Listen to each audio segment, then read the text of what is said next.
Chris Claremont needs no introduction, but it's in the show's format, so here we go. One of the longest and best-selling runs on a mainstream comic, through 17 years writing X-Men and its broader family of titles, from obscure revival to an industry-defining powerhouse. Numerous novel series, particularly for Lucasfilm, works on franchises like Aliens, Predator, Willow, and Star Trek, 10 Eagle Awards, and Inkpot, and many more. I could fill the space of this episode listing characters he created, revamped, or otherwise defined, and his comic scripts number in the thousands. The medium would have looked a lot different without his influence, and we almost certainly would have never gotten the expansive multimedia of Marvel, particularly the cinematic universe, without Claremont and his many outstanding collaborators. Okay, just real quick before we get started, I just want to say X-Men was a foundational book for me. I think it helped my development as a human being, taught me empathy, taught me understanding for people that are different from myself. I have a great love of the work that you did on that book.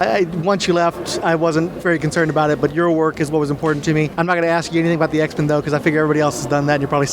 I'm not saying you're sick of those questions, but you probably like something different. It's your call. Okay, first question. When I approached you, I had a copy of Showcase Presents Martian Manhunter collecting his 50s and 60s at solo adventures. Had you read any Martian Manhunter stuff before you wrote the character? Read comics galore when I was young, and you went to the barber shop every month to get your hair cut.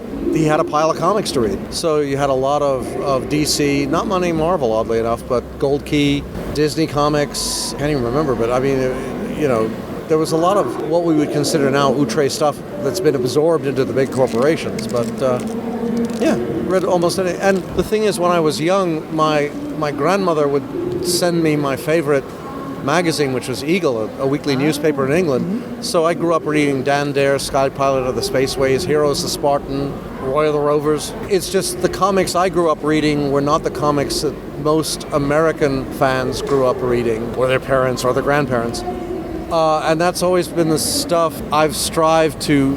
That was what fueled my imagination, looking at Ralph Bellamy and the work they did on Dan Dare especially was just like brilliant. Absolutely brilliant. And that was what I wanted to do. Frank Hampson. That was Star Trek before Star Trek. In every sense of the word. As a matter of fact, one of my professional dreams was to write Dan Dare. I was really pissed off when, I think was it Grant? I might have been Grant. Got it instead. Which really, was like, damn it. But there you go. Out of sight, out of mind. I was colonial by that point.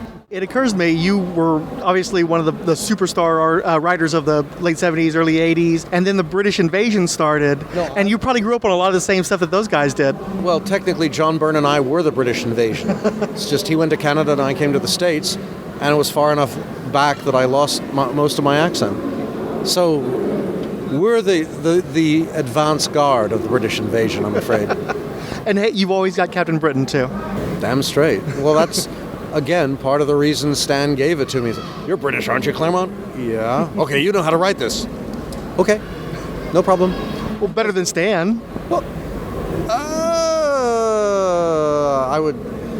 I would question that, and certainly in Stan's eyes, not so. But this is the whole point. When you're a young punk, if the publisher says, "Can you write this?" your instinctive, immediate answer is, "Yes, of course." And you do it. How did the Brits respond to you writing Captain Britain? I mean, I know you do conventions and stuff over there. Have they come up to you and were they just happy to have the representation, or, Yeah, but also bear in mind that for the first 5 years of the Eagle Awards, the X-Men won every year. And then finally it was pointed out that maybe British writers should win it, and after that Alan came in, and Alan Moore, and it was a moot point from then on. But my attitude was, screw that, I want to win.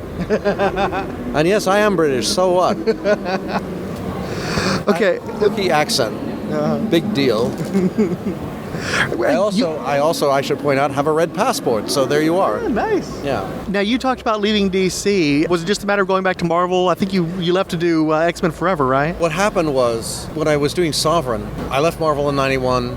I was working freelance for everybody, and Paul Levitz bought the publishing rights for Sovereign, so I did that for 2.5 years. And then when I got the gig to write John Byrne's issues of Justice League, leading up to Doom Patrol. No, I was going to say 100 or 500 or whatever the hell number it was. I got hired back by Marvel at the same time, but I had to finish. while they were prepared to accept that I could still write Sovereign while at DC because I owned the property.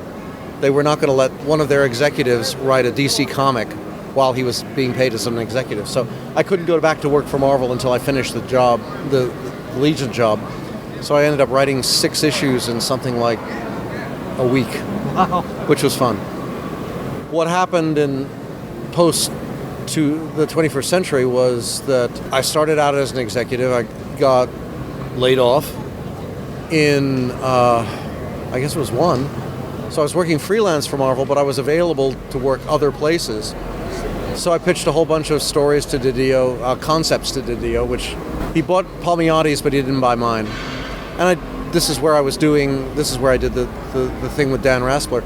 But right after that happened, Ike's representative on the Marvel board pointed out that what was Marvel's most iconic, best-selling author doing working for the competition? And his feeling was this was sort of dumbass. So the next thing I knew, I got offered a contract back at Marvel. And while we're sitting there talking out the terms, Ike walks in, Ike Perlmutter, which doesn't happen very often. And he just looks at them and says, "Treat him well." And it was like, whoa.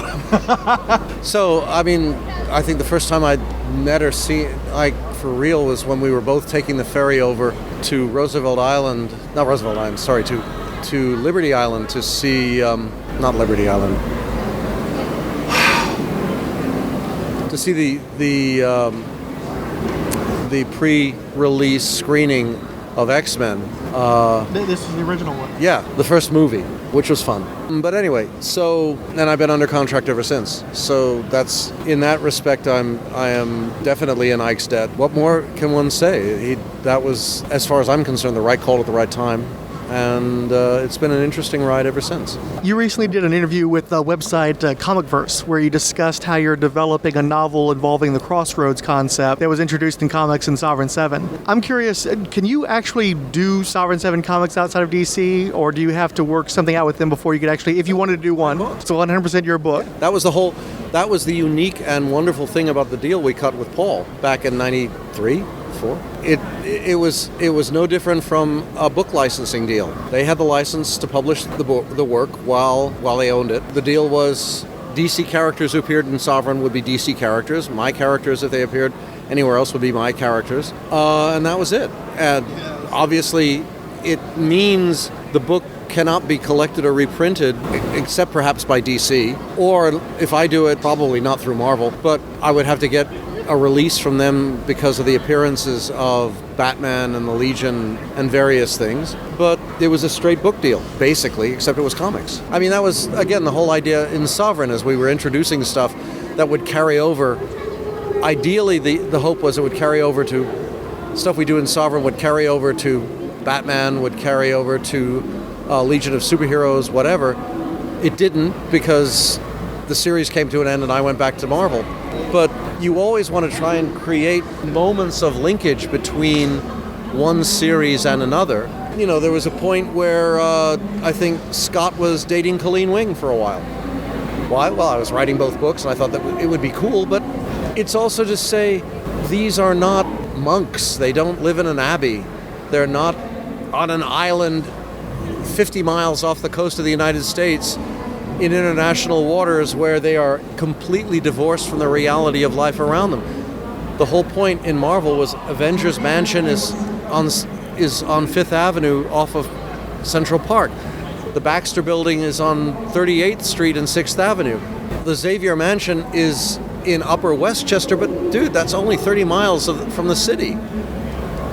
And it's in the town of Salem Center. And the whole point of the initial 12 issues of New Mutants was you saw the kids interacting with other kids.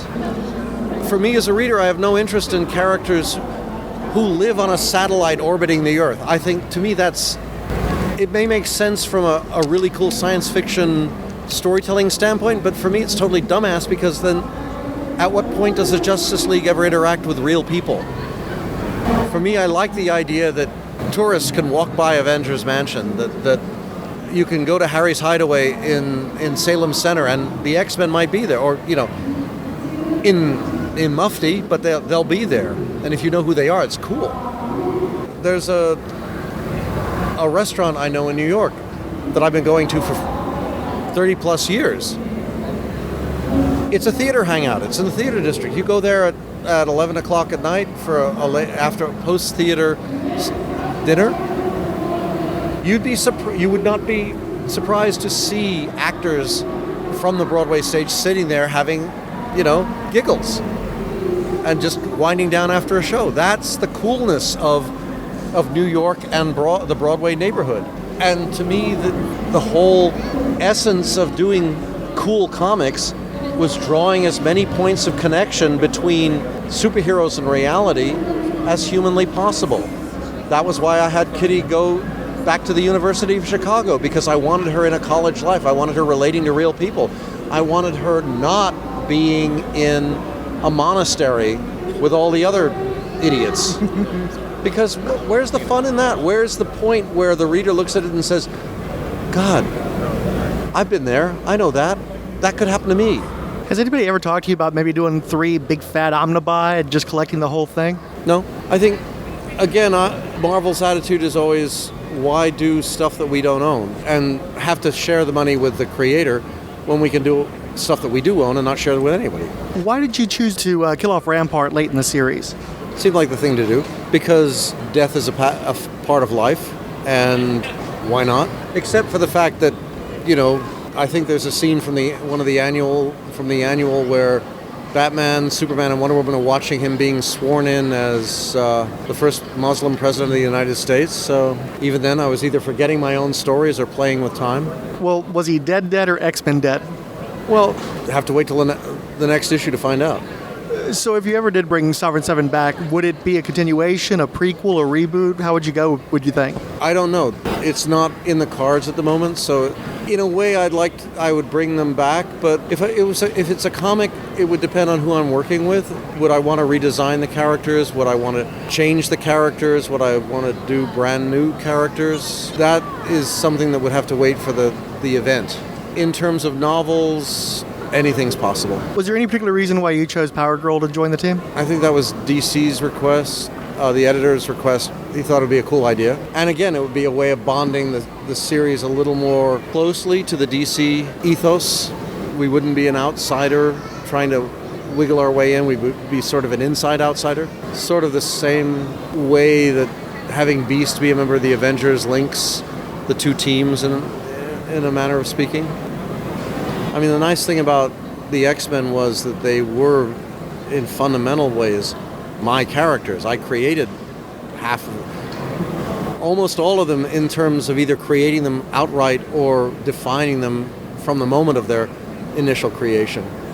So Stan started the Marvel ethos from the perception of, here is Peter Parker, here is Tony Stark, here is Reed Richards, and they existed as people who then evolved into super beings, usually by accident and usually in ways that scared the living daylights out of them as much as the people they fought or dealt with. Superman is a stranger from another planet, born with powers and abilities. Yada, yada, yada.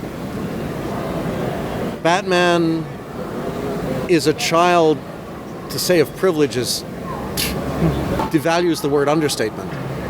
He is the top 1% of 1% of 1%, who is shattered by the death of his parents and becomes the Dark Knight. Diana is a Greek demigoddess who isn't even a normal person. She's an animated chunk of dirt. Clay. Ha ha. We will weave clay and,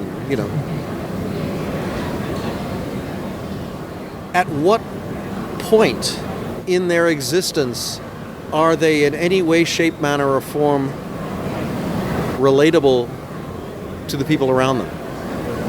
I mean, yeah, Superman, yes, he grew up as a kid in Kansas, the most iconic American place you can imagine. And if he had become Superman as a child of Kansas, that would have been interesting.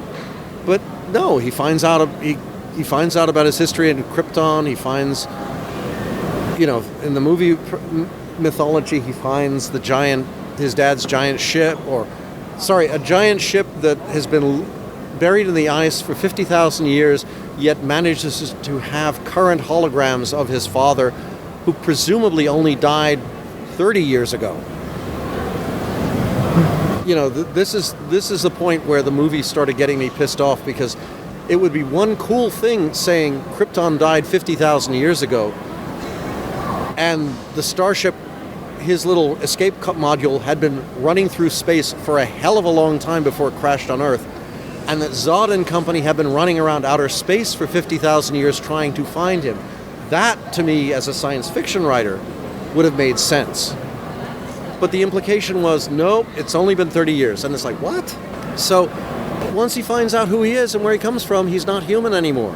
And that, to me, that's a big problem that the motion picture universe is having a hard time dealing with. Not to mention the extraneous side of things, which is Superman, or Man of Steel, starts out with a first contact. As of the end of Man of Steel, we are not alone in the Omniverse. So why is Batman Superman about, if you pardon the expression, Lex Luthor? I mean, my concern in all of this is that the only character, this is why when I was ranting over the weekend, it seemed if I were God Emperor of movies, I would have said Batman Superman should have been about Clark discovering Diana puddling around looking for data. He hooks up with her. Why? Because he's Superman. He's aware of everything. His problem is he hears everything. He's got to screen it out.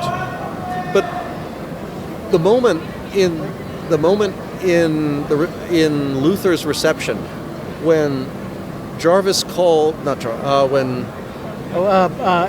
Alfred calls Bruce, go down the stairs to the left, and Clark goes, what? It's like, he hears it. Batman is totally blown. I mean, leaving aside the moment that happens 5 seconds earlier where Lex Luthor walks up and goes, Bruce Wayne! Clark Kent! And I'm going, huh? Okay, Bruce Wayne, I get it. Billionaire. Clark Kent? Like, brand new reporter for the Daily Planet? Where the did that come from? Because if you look at the continuity, he's only been working for the Planet for a year and a half. If you pay attention to the two movie books. The question would be then, is this Luthor's way of saying, I know your secret identity? In which case, why isn't Clark reacting to that? And why isn't Bruce picking up on that? Or is it just dumbass writing? Anyway, for me, the story should have been, if I were God Emperor, we have the events of Man of Steel. Okay, Clark is the one who encounters Diana, who figures out who she is, who sees all the data she has got, and comes to the realization, oh my God, we need someone. If we're going to found a Justice League, we need a front. We need not a front. We need a face, which sounds strange considering who they're going to ask to be the face. But as he puts it, I can't be it because I'm an alien. And look what my people did to Metropolis. You can't be it because you're a Greek demigod. Not going to cut it. The Martian Manhunter? Don't think so. Cyborg? No. Who's left? Batman. I mean, this is the other thing. My fantasy included that Dark Knight and Man of Steel, or Dark Knight, and Superman, Batman, are in the same omniverse. You're talking about the Nolan films, is that right? Well, they're all Nolan films because he produced the two Superman films. But my point is, Dark Knight, Christian Bale is a young Ben Affleck, like it or not. It's now 20 years later. Ben Affleck's come back. What does it mean? Okay. Obviously something's happened with Wayne Manor. It's not a home for orphans anymore, and it's burned down. Obviously he's built his fortune back. Something cool is going on. But more importantly, my point is, when you have the events of of Batman Superman, when you have the opening fight in Metropolis, when you cut to the building that's hit as collateral damage, and you cut up to the executive, where he's like, Bill, get everybody out of there. And he's, everybody get out. And then, he prays and the building collapses. No, don't do that. You cut up to the building is a hotel. Who's in the hotel? Selina Kyle. And the kids. The reason Bruce is coming like a bat out of hell to get to Metropolis is to rescue his wife and family. And when the building comes down, he is shattered. The key thing, so when he retreats to Wayne Manor, he doesn't want anything the fuck to, he hates Superman, but he's also not stupid. How the fuck can I fight Superman? So he just retreats into himself, and Alfred's trying to find a way to get him out of his funk.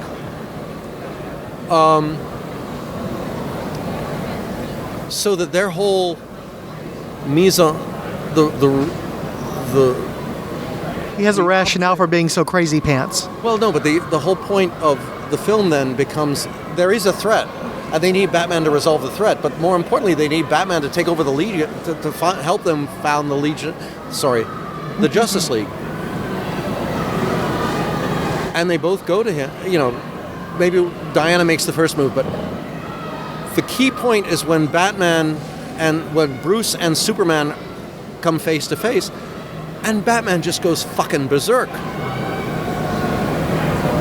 You killed my wife, I'm gonna kill you back. That therein comes a valid rationale for the fight. And Superman doesn't want to fight him because God damn it, I need you. And I'm sorry, I can melt you from a mile away with my heat vision. Go on, do it. All right, I'll scare him. And the thing is, what he forgets is what we should know, having watched Dark Knight. Bruce is a sodding genius.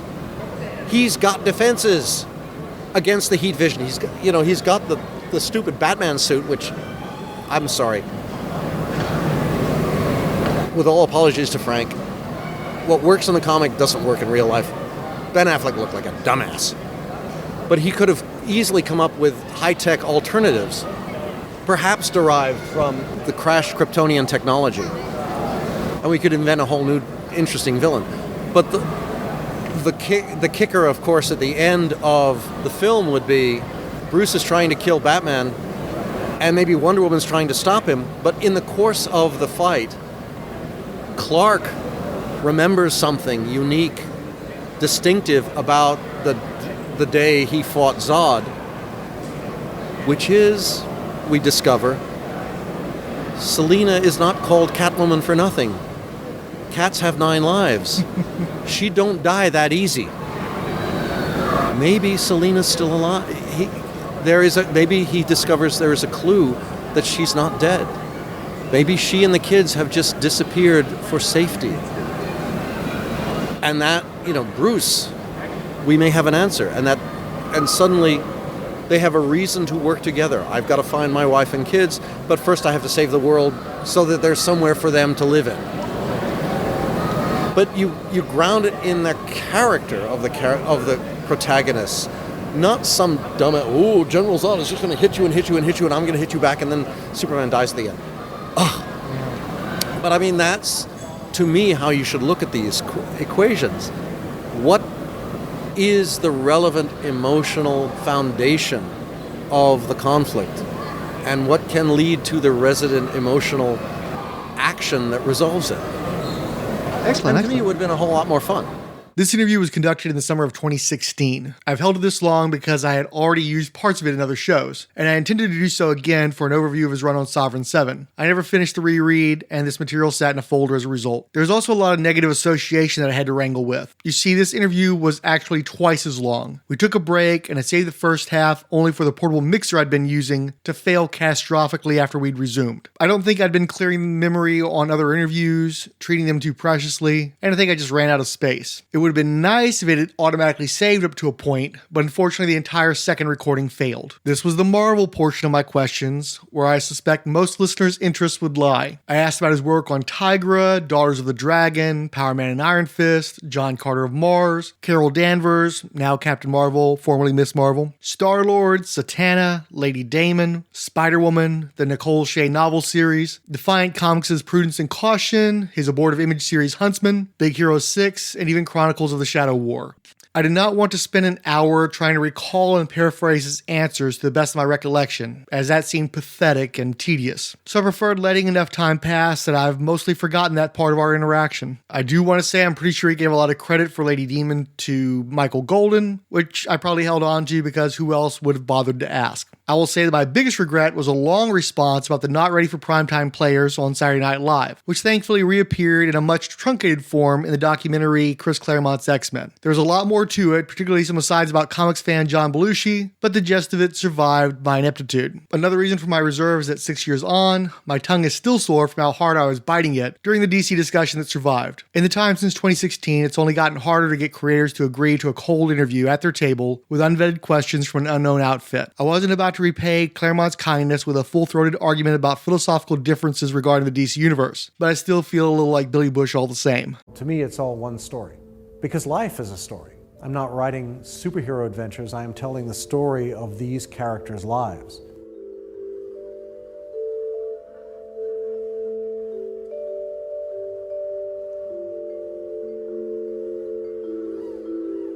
The X-Men back in the 60s was a commercial failure ultimately. It got canceled. And when I said, gee, I don't know, should I give up the X-Men, should I keep it?